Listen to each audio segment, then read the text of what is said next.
بسم اللہ الرحمن الرحیم۔ السلام علیکم ورحمۃ اللہ وبرکاتہ۔ ملک حجاز کے شہروں میں سے ایک مقام پر محفل میلاد شریف تھی اور ایک عالم بعمل فرما رہے تھے کہ ایک سائل نے آ کر سوال کیا کہ میں آل رسول غریب الوطن ہوں، اللہ واسطے مجھے بھی کچھ ملے۔ وہ صاحب جو بیان فرما رہے تھے انہوں نے حاضرین سے کہا کہ جو سید سائل کو 1 روپیہ دے خدا اس کی ایک مراد پوری کرے۔ اس وقت محفل مقدس میں ایک یہودی کا غلام بھی حاضر تھا۔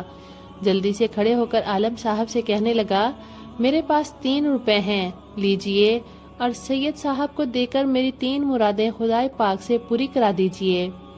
عالم صاحب نے اس سے 3 روپے لے کر سید صاحب کو دیے اور اس غلام سے کہا کہ ہاں بھائی بیان کرو تمہاری کیا کیا مرادیں ہیں۔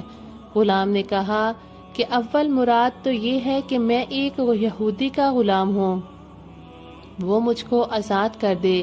یہ سن کر عالم صاحب نے ہاتھ اٹھائے اور دعا مانگی اور حاضرین سے کہا کہ بھائیو سب دعا مانگو کہ اللہ جل شانہ اس ذکر خیر کی برکت سے اس غلام کو آزاد کر دے۔ سب نے دعا مانگی۔ پھر عالم صاحب نے پوچھا کہ بھائی تمہاری دوسری مراد کیا ہے؟ اس نے کہا کہ میرا آقا کافر ہے اور میں مسلمان ہوں، قیامت کے دن میں جنت کی طرف اور آقا دوزخ کی طرف روانہ ہوں گے، اس کا ملال ہے اور میں چاہتا ہوں کہ وہ بھی مسلمان ہو جائے اور دونوں جنت میں ساتھ ہی جائیں۔ عالم صاحب اور سب حاضرین نے یہ دعا مانگی۔ پھر عالم صاحب نے فرمایا کہ اب بیان کرو تیسری مراد کیا ہے؟ غلام نے کہا تیسری مراد یہ ہے کہ میرے اور آقا کے گناہ بخشے جائیں۔ پھر عالم نے خود بھی دعا کی اور حاضرین سے دعا کروائی۔ پھر مولود شریف ختم ہوا اور سب لوگ حصے لے کر اپنے اپنے گھر گئے۔ وہ غلام بھی اپنے آقا کے پاس حاضر ہوا۔ اس نے غلام سے دریافت کیا کہ تو کہاں گیا تھا، بڑی دیر میں آیا؟ غلام نے کہا جناب میں آج بڑی بھاری سوداگری میں تھا، آج میں نے بڑے انمول سودے خریدے ہیں، اس وجہ سے دیر ہو گئی۔ یہودی کو غلام کی باتوں سے سخت حیرت ہوئی کہ یہ ایک مفلس کلاس آدمی تھا، اس نے کہاں سے ایسی تجارت کی؟ خیر بھائی ہمیں بھی بتاؤ کہ کیا قیمتی مال خریدا؟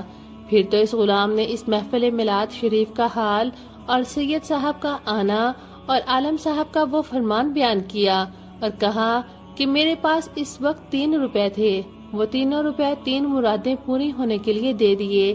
یہودی نے کہا اچھا بتاؤ وہ کیا مرادیں تم نے مانگی؟ غلام نے کہا اول مراد تو یہ ہے کہ تو میرا آقا ہے اور میں تیرا غلام ہوں، تیری خدمت کرنی ضروری ہے اور خدا تعالی میرا خالق اور مالک ہے، اس کی عبادت بھی لازم ہے، اس لیے چاہتا ہوں کہ اس آقا حقیقی کا غلام ہو جاؤں اور تو مجھے آزاد کر دے۔ اور چونکہ وہ مقبول وقت میں دعا مانگی گئی تھی اس لیے عصر کا تیر پہلے ہی نشانہ اجابت پر پہنچ چکا تھا۔ یہودی نے کہا لے بھائی جا میں نے تجھے آزاد کیا، اب دوسری مراد بتا اپنی کیا ہے؟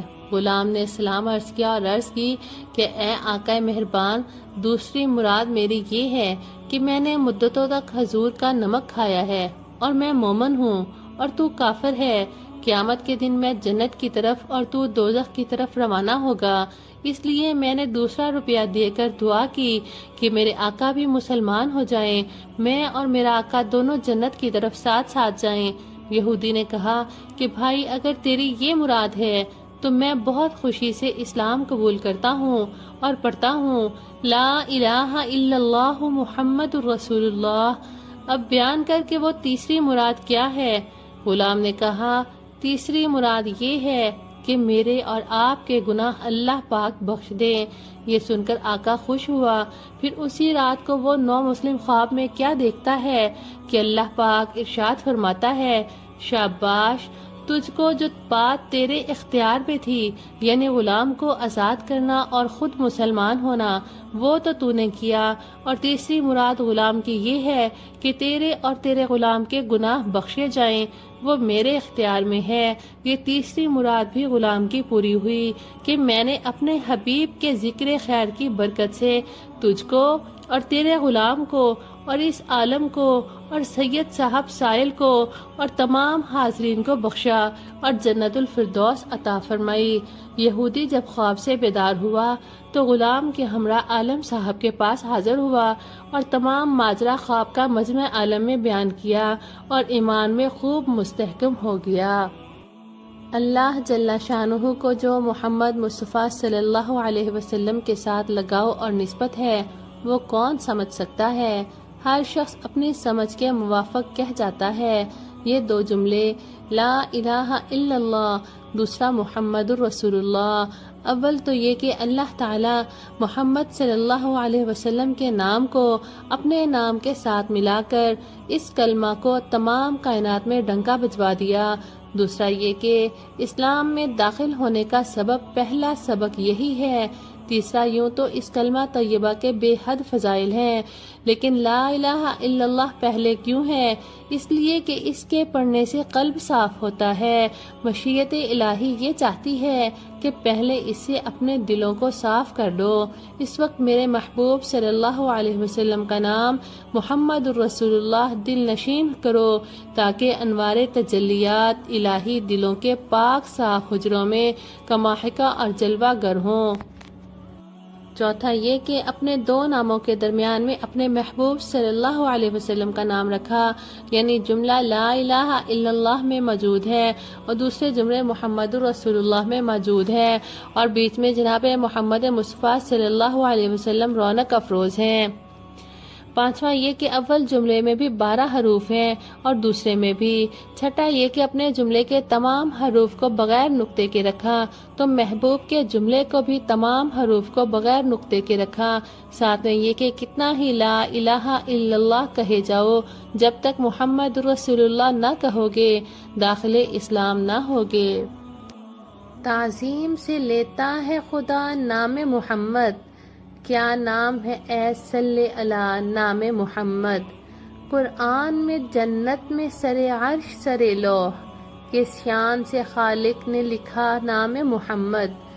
مزمل و مدثر کہہ کہہ کے پکارا، کس پیار سے لیتا ہے خدا نام محمد۔ ڈرتا تھا گناہوں سے میں رحمت نے ندا دی، غافل تو کہیں بھول گیا نام محمد۔ اللہ کرے اس پہ حرام آتش دوزخ، جس شخص کے ہو دل پہ لکھا نام محمد۔ ان ناموں سے انعام میں مل جاتی ہے ہر شے، لو صبح و شام نام خدا نام محمد۔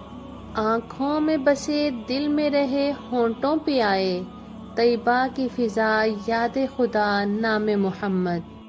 اللہ پاک ہمیں بھی اپنے پیارے حبیب پر صلاۃ و سلام بھیجنے کی توفیق عطا فرمائے اور ہمیں دنیا اور آخرت میں عافیت اور حضور کی شفاعت نصیب فرمائے، آمین۔ وآخر دعوانا ان الحمد للہ رب العالمین۔